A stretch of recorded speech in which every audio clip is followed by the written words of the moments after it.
안녕하세요. 오피스 365를 활용한 오마이 스마트워크 세 번째 시간입니다.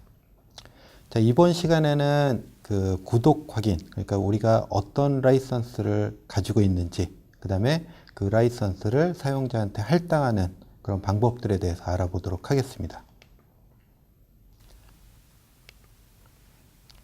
자, 첫 번째로 우리가 그 구매한, 그러니까 구독한이라고 표현하는 게 정확하겠죠. 구독한 라이선스를 확인하는 방법입니다. 자, 관리자로 로그인을 하시고요. 그 다음에 청구에 구독을 클릭하시면 됩니다. 자, 그럼 화면에 보이시는 것과 같이 우리가 가진 라이선스가 보이실 거고요. 자, 이 화면에서 보이는 것처럼 구매한 게 몇 개인지, 그 다음에 그걸 실제 사용하고 있는 게 몇 개인지, 자, 이 라이선스는 언제까지 사용할 수 있는지, 이런 정보들을 보실 수가 있습니다. 자, 그런데 그 여러 개의 라이선스가 만약에 있다라고 하면은 그 라이선스를 클릭했을 때 지금 보시는 것과 같은 화면이 나타나게 됩니다. 그래서 몇 개를 샀는지, 몇 개를 그 할당을 했는지, 언제 끝나는지 이런 정보들을 보실 수 있는 게 구독 화면입니다. 자, 그런데 여러 개의 라이선스가 있다라고 하면은 각각을 클릭해서 봐야 되겠죠. 자, 그래서 한 번에 보시려면은 똑같이 청구에 그 라이선스를 클릭하시면은 우리가 가진 라이선스가 전체적으로 얼마큼이 있고, 그 다음에 몇 개를 사용하고 있는지, 그 다음에 혹시 만료된 건 없는지 이런 것들을 보실 수가 있습니다. 자, 그러면 라이선스를 여러분들이 이 사용자한테 할당을 해야 되는데 이 라이선스의 체계에 대해서 좀 미리 알아두셔야 될 것들이 있습니다. 자, 오피스 365에서는 사용자와 라이선스가 사실은 분리가 되어 있습니다. 뭐 쉽게 말씀을 드리면은 만약에 우리가 5개의 라이선스를 가지고 있다 하더라도 사용자는 여러 명을 등록을 해 두시고 그 여러 명 중에 어떤 사람들한테 이렇게 할당을 해 주시는 방식을 사용하시면 되는 겁니다. 자, 그러면은 우리가 만약에 퇴사자가 발생했을 때 어떻게 하는지를 좀 시뮬레이션을 해 봐야 될 텐데요. 자, 예를 들면은 지금 퇴사자가 발생을 했을 때, 자, 이 사람이 만약에 이 업무를 계속 이어가야 된다라고 하면은 이 사람의 메일 아이디를 변경을 해 주시면 됩니다. 자, 그리고 그렇게 되면은 그 기존에 사용하던 사람의 이메일이나 원드라이브를 그대로 활용하실 수가 있습니다. 자, 그런데 이런 경우가 아니고, 자, 똑같이 퇴사자가 발생을 했는데 이번에는 다른 업무를 할 사람입니다.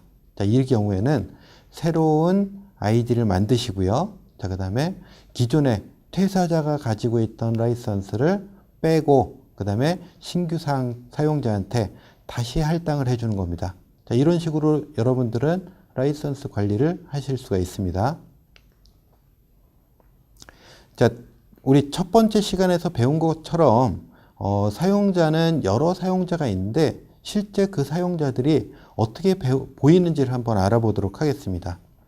자, 우리 처음에 배운 그 내용처럼 전역 관리자, 그러니까 전체 관리자는 두 가지 부류가 있었죠.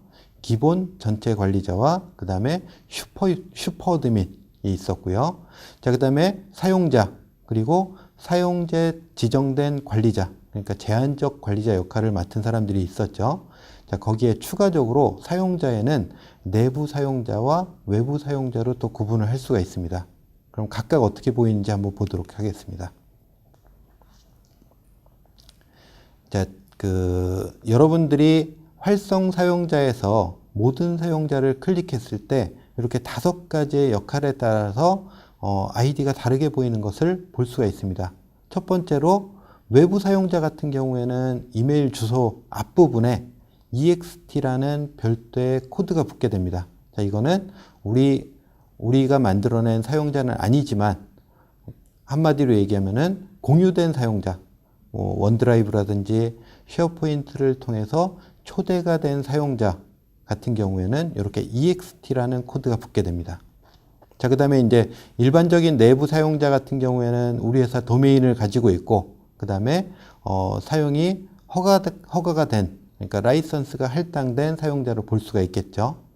자, 그 다음에 사용자는 사용자지만 사용자로 등록이 돼 있긴 하지만 실제로 라이선스가 할당되지 않은 사용자는 사용 허가되지 않은 사용자로 보이게 됩니다. 자, 그 다음에 관리자, 이렇게 구분을 해서 볼 수가 있겠죠. 자, 그러면은 사용자를 추가로 등록하는 방법을 한번 알아보도록 하겠습니다. 사용자에서 활성 사용자를 클릭하시고 그 다음에 사용자 추가를 클릭합니다. 자, 그러면은 기본적으로는 이제 이름하고 성을 입력하시고 그 다음에 사용자 아이디를 입력하시고 그 사람의 현재 위치, 대한민국인지 아니면 미국인지에 따라서 언어가 달라지기 때문에 그 사람의 위치를 입력해 줍니다. 자, 그리고 연락처 정보에다가 직함이나 또는 부서 정보 또는 등등 뭐 전화번호라든지 이런 그 사람의 개인 정보를 입력을 해 줍니다. 자, 그리고 암호를 생성을 해야 되는데요. 암호는 일반적으로는 자동으로 생성된 암호를 사용해 주시는 게 좋고요. 그 다음에 이 사용자가 처음 로그인할 때 암호를 변경해 주도록 이렇게 체크를 해 주시는 게 일반적인 방법입니다. 자, 그 다음에 사용자의 역할을 지정을 해야 되겠죠. 자, 역할은 일반 사용자인지 아니면 관리자인지를 선택을 해 주시면 됩니다. 자, 그리고 이 사용자한테 그 라이선스를 할당을 해 주셔야 되는데 여러분이 구독한 라이선스 중 이 사용자가 사용할 라이선스를 켜기를 해 주시면은 간단하게 설정이 완료가 됩니다. 자, 이렇게 모두 설정이 된 다음에 추가를 클릭해 주시면은 다음에 보이는 것과 같이 사용자가 추가되었습니다 라는 메시지가 나타나고요. 자, 아이디와 암호가 보이는데 이것을 누구한테 보낼지를 선택을 해 주셔야 됩니다. 관리자가 받아가지고 전달을 할 것인지 아니면 사용자한테 개인 메일을 통해서 전달을 해 주시고 로그인을 하게 만들 것인지를 선택을 해 주시면 됩니다. 자, 그럼 사용자로서는 이렇게 새로 생성된 사용자로서는 포털에 로그인을 하시고 로그인 하실 때 조금 전에 그 암호를 입력해 주셔야 되겠죠.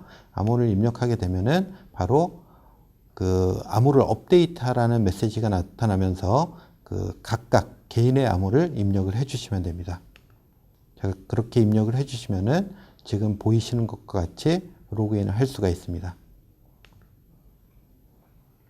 자, 만약에 한 명씩 등록할 게 아니고 우리 회사는 여러 명을 한꺼번에 등록을 해야 되겠다라고 하면은 관리자 페이지에서 사용자, 활성 사용자를 클릭하시고 그 다음에 사용자 추가가 아니고 더보기를 클릭하시면 됩니다. 더보기를 클릭하시면은 여러 사용자를 가져오기라는 메뉴를 통해서 여러 명의 사용자를 등록을 해 주실 수가 있습니다. 자, 그 다음에 관리자 역할을 관리자 역할을 할당을 하기 위해서는 사용자를 선택하시고 역할을 편집을 해 주시는데 전역 관리자를 주실지 아니면 사용자 지정된 관리자를 주실지를 선택을 해 주시면 됩니다. 자, 그리고 간혹 가다가 사용자들한테 이런 문의가 옵니다. 비밀번호를 잊어버렸다라는 문의가 간혹 가다 오실 텐데요. 자, 그럴 때는 내가 비밀번호를 알려주는 게 아니고요. 관리자가 비밀번호를 알려주는 게 아니고 재설정을 해 주시면 되는 겁니다. 자, 그러면은 해당 사용자를 선택하시고 그 다음에 암호 재설정을 클릭하신 다음에 사용자 등록대와 똑같은 방법입니다. 자동으로 생성된 암호를 선택을 해 주시고 그 다음에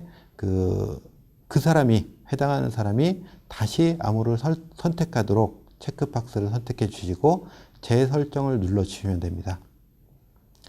자, 이렇게 사용자 암호를 변경하는 방법까지 알아보도록 했습니다. 자, 여러분들이 조금 더 궁금하신 내용이나 아니면 관심 있는 내용이 있다라고 하면은 55365smartwork.com에서 보시거나 또는 wise5365라는 카페에 오셔가지고 질문이나 또는 내용을 검색해 보시면 될 것 같습니다. 추가적으로 질문이 있으신 분은 화면에 보이는 메일 주소로 문의를 해 주시면 성심성의껏 답변을 드리도록 하겠습니다. 감사합니다.